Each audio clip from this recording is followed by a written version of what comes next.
Bugün tarihin belki de en gizemli ve dokunaklı hikayelerinden birine, Altın Orda'nın kayıp halkı olarak bilinen Nogayların öyküsüne derinlemesine bir bakış atacağız.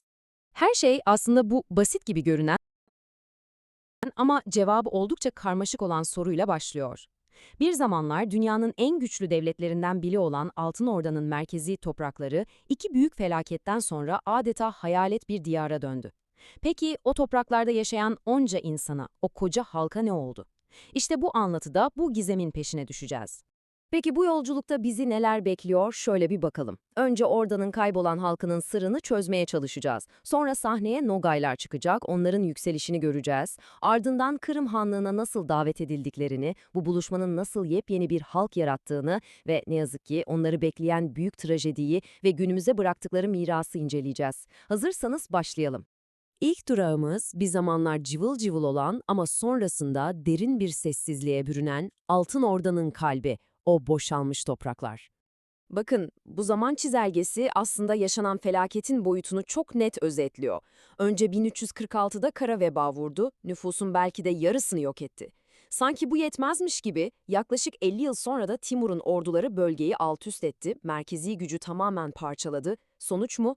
1400'lü yıllara gelindiğinde Tuna'dan Volga'ya uzanan o devasa coğrafya neredeyse tamamen insansız kalmıştı. Peki o kayıp halk buhar olup uçmadı ya, nereye gittiler? İşte ilginç olan da bu. Cevap, Altın Orda yıkıldıktan sonra kurulan Kırım, Kazan gibi hanlıklarda değil, hayır. Cevap, doğrudan doğruya o merkezi topraklardaki nüfusun devamı olan Nogaylar olarak bilinen halkın ta kendisinde gizli. Şimdi gelin hikayenin başrol oyuncularını, yani Nogayları biraz daha yakından tanıyalım. Kimdi bu insanlar ve nereden çıkmışlardı? Nogayları anlamak için Mangıt kelimesini bilmemiz şart. Ama Mangıtlar öyle sıradan bir kabile değil. Onlar Türk-Moğol dünyasının ak kemik denen yönetici sınıfı, yani aristokrasisiydi. İşte Nogayların lider kadrosu da tam olarak bu soylu klandan geliyordu. Bakın, bu ayrım gerçekten çok kritik. Nogaylar neden bir hanlık değil de bir orda kurdular? Çünkü liderleri Cengiz Han soyundan gelmiyordu. Bu yüzden de devletlerini bir han yönetemezdi.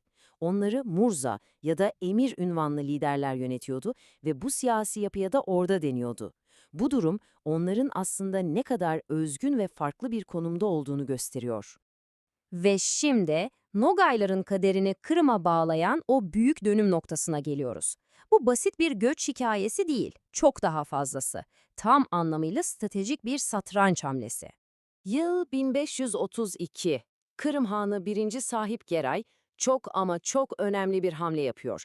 Nogayları resmen kendi topraklarına, Kırım'a davet ediyor. Bu davet hem Nogaylar hem de Kırım Hanlığı için yepyeni bir dönemin kapısını aralayacaktı. Peki bu ittifak neden bu kadar iyi işledi? Çünkü bu tam bir kazan-kazan durumu yaratmıştı. Kırım Hanlığı, Nogayların müthiş savaşçı yetenekleriyle sınırlarını güvenceye aldı, aynı zamanda hayvancılıktaki ustalıkları sayesinde gıda sorununu çözdü. Peki ya Nogaylar? Onlar da hem güçlü bir devletin koruması altına girip istikrara kavuştu, hem de yüzyıllar önce kaybettikleri atayurtlarına geri dönme fırsatını yakaladı. Bu kültürel birleşmenin ne kadar derinlere işlediğinin en güzel kanıtlarından biri Kırım'ın o meşhur kalesi Mangup'un adında saklı. Mang, Nogayların aristokrat klanı Mangıt'tan geliyor. Ap ise Kırım'ın eski halklarından Gotların dilinde yüksek yer demek. Yani tek bir kelime Yarımada'daki Türk ve Got kültürlerinin nasıl iç içe geçtiğini bize fısıldıyor. Bu iki halk bir araya gelince sadece siyasi bir güç birliği olmadı tabii. Zamanla ortak bir kimlik, yepyeni bir kültür ve bugün bile izlerini gördüğümüz zengin bir mutfak doğdu. Şimdi Türk halkları denince aklınıza gelen bir klişe olabilir. Ama bu alıntı o klişeleri tamamen yerli bir ediyor. Kaynaklar, Nogayların önemli bir kısmının açık tenli, renkli gözlü insanlar olduğunu söylüyor. Bu da onların genetik mirasının ne kadar zengin ve çeşitli olduğunun bir kanıtı aslında. Peki bu Avrupa'yı görünüm nereden geliyor?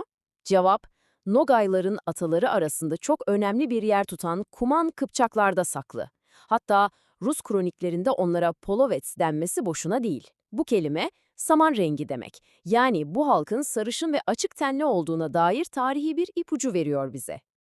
Düşünün, Yüzyıllardır at üstünde, göçebe hayvancılıkla yaşayan bir halk. Kırım'a yerleşince hayatları da kökünden değişiyor. Zamanla yerleşik hayata geçiyorlar ve tarımı öğreniyorlar. Özellikle de buğday ve tahıl yetiştirmeyi. Bu, onların yeni koşullara ne kadar iyi uyum sağlayabildiğini gösteren harika bir örnek.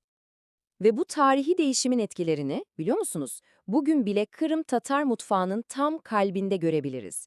O meşhur hamur işleri, et ağırlıklı yemekler. İşte bunların hepsi Nogayların hayvancılık gelenekleriyle yeni öğrendikleri tarım kültürünü birleştirmelerinin doğrudan bir sonucu.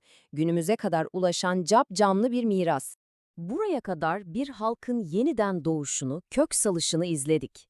Ama her hikayenin bir de dönüm noktası vardır ve Nogaylarınki maalesef tarihin en karanlık, en acı sayfalarından birine yazıldı. Şimdi o yeşeren umutların nasıl büyük bir trajediyle son bulduğuna tanıklık edeceğiz. Ekranda bir rakam var, 500 bin. Bu sadece bir sayı değil, bir istatistik hiç değil. Bu, tek bir günde hayatı elinden alınan Nogay erkeklerinin, kadınlarının ve çocuklarının tahmini sayısı. 500 bin. Bu sayının ağırlığını hissetmek için bir an duralım lütfen. Tarih 1 Ekim 1783. Kırım'ın Rusya tarafından ilhak edilmesinden sadece birkaç ay sonra, Çarlık orduları Büyük Nogay ulusunu dört bir yandan kuşattı. Ve o gün o topraklarda başlayan katliam, tarihe Nogay felaketi olarak kazanacak ve bir halkın geleceğini geri dönülmez bir şekilde değiştirecekti. Açılan yara o kadar derindi ki, nesiller geçti, yüzyıllar devrildi ama acısı hiç dinmedi. Bugün dünyanın neresinde bir Nogay yaşıyorsa yaşasın, 1 Ekim onlar için hala milli facia günüdür.